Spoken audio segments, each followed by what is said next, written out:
I'm Nancy, I'm 20, and since the Rising, when humanity returned to the surface, I developed a fascination with finding the truth in a world that seemed determined to hide it. In other words, I was working as a freelance reporter, looking for a story. I got a tip one night. The call came in a little after midnight, and I met the beat cop near the docks who was eager to get paid. A cyborg had been captured with outlawed microprocessors, and some kind of Amazon beast woman stopped him. Not a bad lead. I found the docs and took note of everything I saw. I put the pieces together and wrote about how this Ultra Muscle Girl saved the day. The story was published, and soon everybody knew about Ultra Girl. Not long after, I got a call. It was a voice I had never heard before, and he was talking like we had been acquainted. He identified himself as Nanotech, and he was calling from the institution. He invited me to meet with him, and I couldn't resist. I expected a savage, but this cyborg sounded like a gentleman, and his charms kept me curious. He said that although he liked my story, it was entirely false, and he requested an opportunity to tell his version. He was a little frightening when his circuits would short out, but underneath the metal, he seemed so normal. He was almost too polite. He explained he was merely trying to help humanity without profit, and his breach of law was a matter of semantics. He knew everything about me. He knew my parents' names and the therapy I had as a teen, and he even mentioned the name Nimble Kitty, which nobody knew about but me and maybe my parents. When I was a teenager, I had these reoccurring nightmares where I'd turn into a cat. I'd grow kitten ears and whiskers, and I had a tail and claws, but I hadn't had the dreams in years. What if I were to tell you that they weren't dreams, Nancy? I couldn't stop thinking about it. And suddenly, claws shot out from my hands, and the memories were flooding back. It wasn't a dream, it was real, just like Nanobite said. I went back to the institution to ask him more questions. He told me his neural net processor works like an archive file. In short, he's able to cross-reference all kinds of information stored into public archives. He told me that his technology infused into his flesh was public property. But Nanobite didn't want to discuss the past or pretend we lived in a world before the alien egg crashed to Earth. He didn't want to pretend that people like me didn't exist. All I want is for the betterment of mankind. There was a way to unite androids and humans, he said.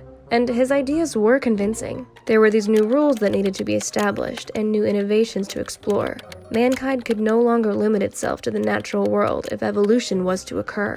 I found myself typing these words, letting Nanobite's ideas spill out. I felt the world had to know of the possibilities that he alone could make happen. And just like Nanobite warned, I got a visit from the Amazon woman. He warned me about her. My teeth grew sharp and I hissed at her without warning. She turned pink and transformed into the Ultra Girl. She was angry. Out of instinct, I jumped up and crawled the vines that wrapped around the building.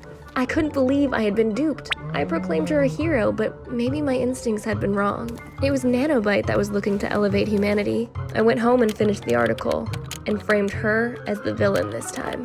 The follow-up was more popular than the first. People were craving to hear more about Ultra Girl. People wrote to me saying that the alien egg was creating mutants. Some people even claimed to have their own powers. The public cried out to have Nanobite released, and he was given a retrial and let out on bail. He came to see me, admiring me for the way I wrote his story. He told me that my words had power, and in order to stop Ultra Girl, we would have to brand her as public enemy #1. What do you think about having your own paper? Nanobite said, jerking with electrocution and laughing at the possibilities. My own paper? It's a dream come true, I said. He gave me a tip and said I should start with an expose on Ultra Girl. There's been dozens of accounts of her destroying androids without cause. There's a mind collaboration technology being developed at a rogue facility, Nanobite said. He theorized that Ultra Girl might rampage it soon. I took it as my first assignment, and while Nanobite was setting up his affiliate newspaper and printing press, I camped out at the address he gave me. I snuck around the side to get a better angle, and when I reached the back of the building,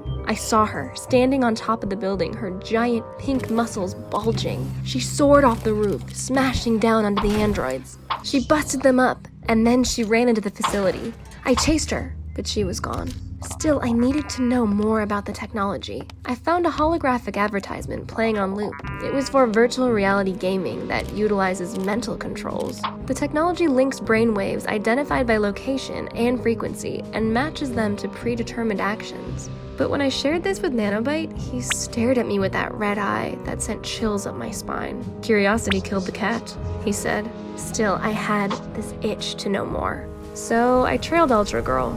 and snuck into her apartment when she was gone. It wasn't much, but I found an envelope on her bedside table with her name on it. She had it marked with a sticky note that read, "From Mom, open one day." I was about to open it when I heard Ultra Girl stomping down the hallway. I hid under the bed and listened to her make a phone call to her father. She said that somebody had to stop Nanobite and that we should have never released him from custody. She theorized that he had brainwashed a reporter to influence public opinion and that soon he would use mind control technologies on people. She got upset, transformed into Ultra Girl, and went rampaging into the night. I couldn't get the idea out of my head. I thought about the gaming technology at the facility. I thought about how nanotech seemed to know my mind better than I did. Wandering the night, I scratched at my skin. I was itchy and soon transforming into Nimble Kitty. A search for the truth kept me leaping from rooftops and sulking between alleyways until I got to Nanobite Industries. My instincts were telling me there was more than meets the eye, so I snuck past the android guards and crawled under the movement sensors to get to the top of the secret floors. I didn't just want to know Ultra Girl's secrets. I wanted to know Nanobite's. There was a shared file with several reports and photos ready to be cut into ribbons. I snatched up what I could and disappeared back into the night. Back at my place, I scoured the reports and reviewed the photos. With all the puzzle pieces together, I could see the truth. It was now completely clear that Nanobite was plotting to brainwash the whole human race to submit to cyborg evolution like he had. The command read, "It is of our metal that we are born. Machina ex machina." And soon it would go out to human and android minds alike. Now that I knew the truth, I had to tell it to the whole world. And I wrote out the whole, ugly truth. I took it to the printing press to make the copies myself. But just then, a horde of androids appeared out the windows. They were coming for me. I transformed into my feline state. I jumped high and climbed out the hopper windows. I kept the original story with me. I ran across the rooftops, heading home. But the androids were on the roof now, and there was nowhere to run. I landed on my feet, but the blasted things were attacking from every angle. They took my story from me, and I destroyed several of them trying to get it back. But I didn't get far before I saw Nanobite lumbering toward me. His red eye flashed and he shot a laser at me. I dove out of the way, hissed, and then went straight for him. He had the report in his hand now. I swiped and scratched him. His metallic claw snatched me, and his cyborg strength was more than I could take. He slammed me into the ground. He was buzzing and laughing, his wires vibrating like rattlesnakes around him. But then, Ultra Girl's shadow appeared over us. Nanobite dove straight for her, grappling her neck with his claw. I jumped into the fight and clawed him in the eye. I yanked my story from his claws and swore the world would know the truth. Sometimes it's hard to know what the right thing to do is, or who the hero is. But my battle with Nanobite taught me that she who loves the truth has many enemies. So if you want to say that curiosity killed the cat, be my guest. But the truth brought it back. Ultra Girl and I befriended each other, and we agreed to get each other's backs from now on. I returned the envelope to her. I guess she was curious enough because she opened it and found a travel drive. When we plugged it in, a voice recording began. It was her mother. The message was short. "Dear Uma, the daughter I've never met, I fear you are the only one who can help me now." Her mother went on to say she was imprisoned on a strange planet, but she was very much alive. "Please help me, Uma. I'll be waiting." There was a new truth to uncover. And when Ultra Girl asked me for my help, I leapt at the chance. It wasn't easy, but I found the hero inside myself. Tell us about the hero inside of yourself, and don't forget to like and subscribe for more hidden wisdom stories. Remember, when you share our stories, you just might be saving the day.